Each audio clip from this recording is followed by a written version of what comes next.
Welcome back. My name is Cody, and today we're looking at 3 different homes where if you were making $100,000 gross as a net income for your personal or your household, 3 different homes that you could afford in Winnipeg. Let's go have a look.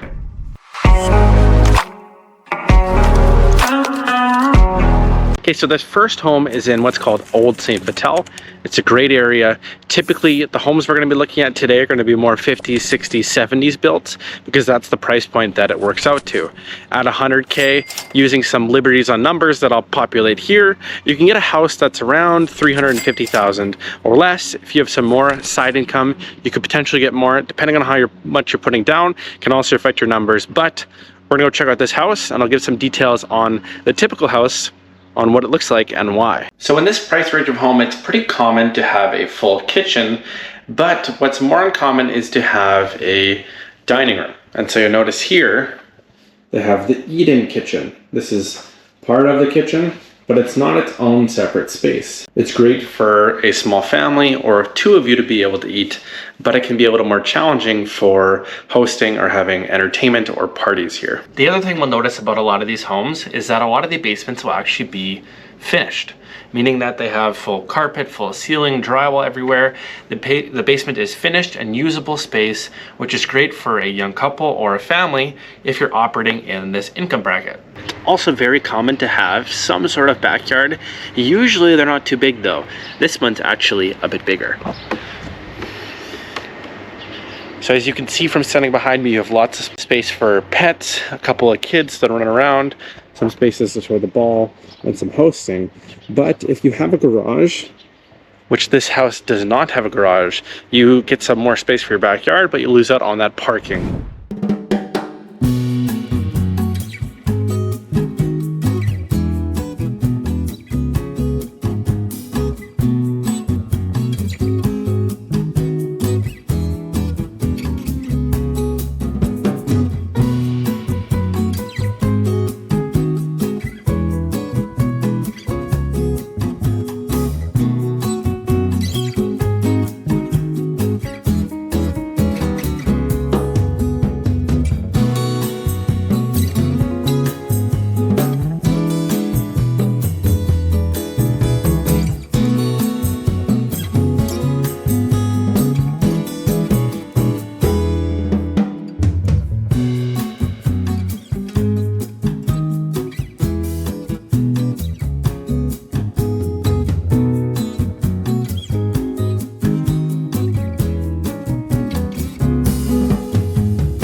Okay, now we've jumped over to Crescentwood, which is just south of River Heights. Maybe not the main area of Crescentwood, but we're in South Crescentwood right now.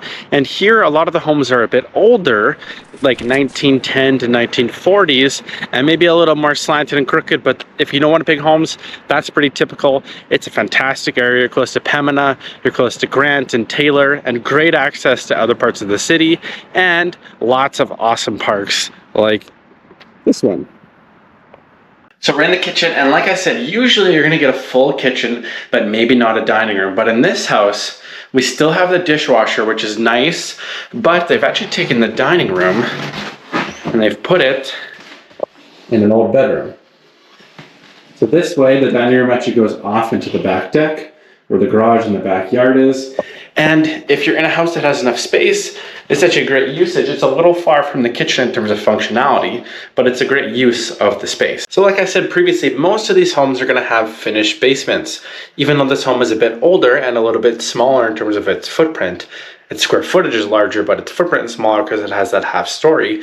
It still has a finished rec room that's great for entertaining, watching the game, doing whatever, maybe even a little pool table to get a little billiards action going. Okay, and the second thing that a lot of these homes have in this price range is that you get a second bathroom.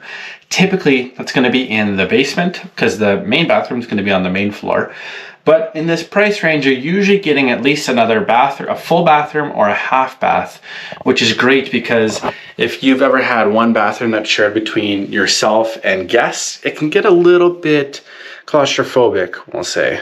Okay, we're in the backyard of this house, and like I said with the other yard, when you have the garage like they do here, it does take away a bit of your backyard space.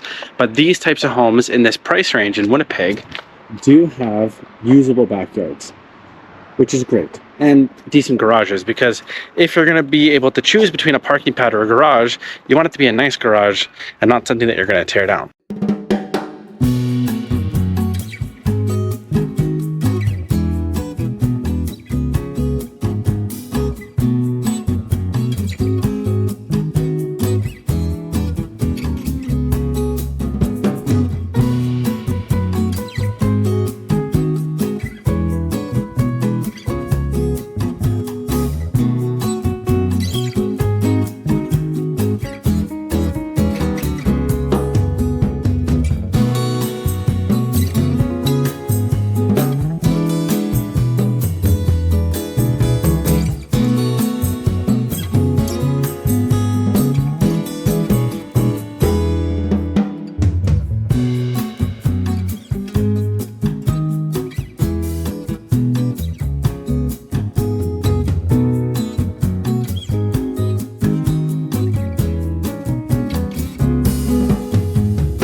And one of the best parts about Crescentwood is that you're close to a ton of walkable stuff, mainly the cordon strip where you can find all sorts of restaurants and even little bakeries.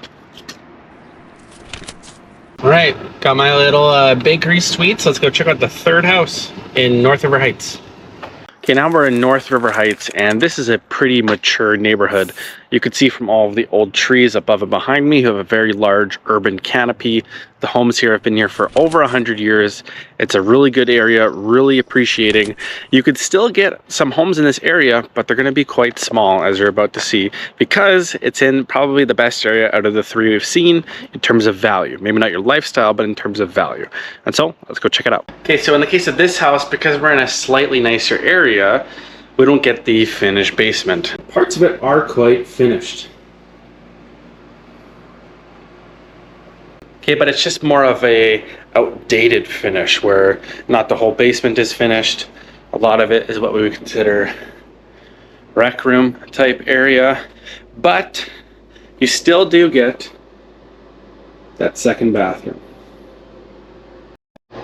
Okay, Okay, so just like the other two homes, you do get that extra bathroom in the basement here that I'm in.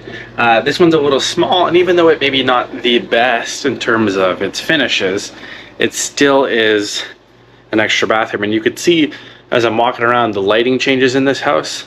That just shows how sporadic the basement is, because it's not quite fully finished. Okay, in the kitchen, this kitchen still has the dishwasher. So every kitchen we've seen has had a dishwasher, stove, fridge, sink, everything that makes sense in a kitchen. There is no microwave that's built in, but the big benefit of this house is you do have the dining room. So if you're entertaining or having guests or stuff like that, you do have a formal place where you can entertain them for serving food and stuff like that, and it's right off the living room.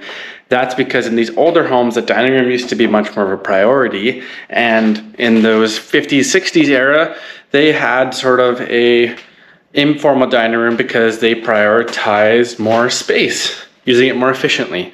And back in the olden days, they needed a dining room, that's where they hang out. Okay, so I'm in the backyard of the North River Heights home, and as we go into more and more areas that have sort of more inner city vibes, you could see that the backyards continue to get smaller and smaller. So while still a good space and while still a very usable backyard, it's enough for a fire pit, maybe a small dog, not really a dog run.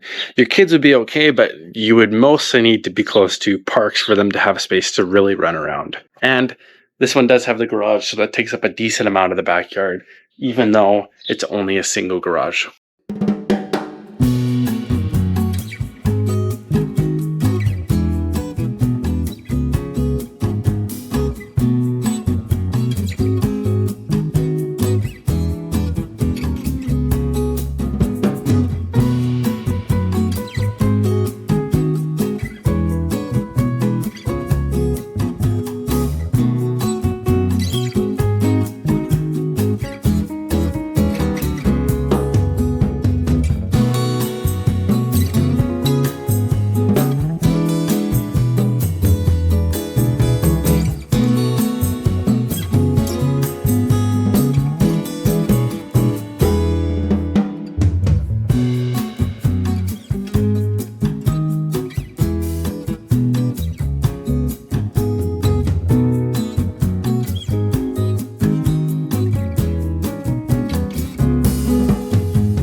Okay, so now that we've seen 3 different homes in 3 different areas, if you didn't like any of these homes, you can go into a different area that's maybe not as desirable, or you can find a more solid house. And I actually do think that's an okay argument, because I'd rather have a good house in an okay area than a really bad house in a good area.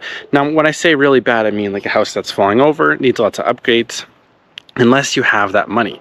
And in this scenario, I'm assuming you don't have as much cash. If you do, area, location is always better. But if you don't have that money, it's better to be in a decent area with a good house. Don't go into a bad area with a bad house. That's always the worst case scenario. Or if you'd like to have a better home in these better areas, you might need to be pulling in more than 100K for your household. Keep in mind, the number is based off household income. So if you personally make 100K, you can afford this. If you and your partner, you and your spouse make more than 100K, it does open the door to further opportunities. And we'll do a video on that one, maybe to college education level paying jobs and what that gets you here in Winnipeg. But that's it for today. Thanks for watching. I'll see you in the next one.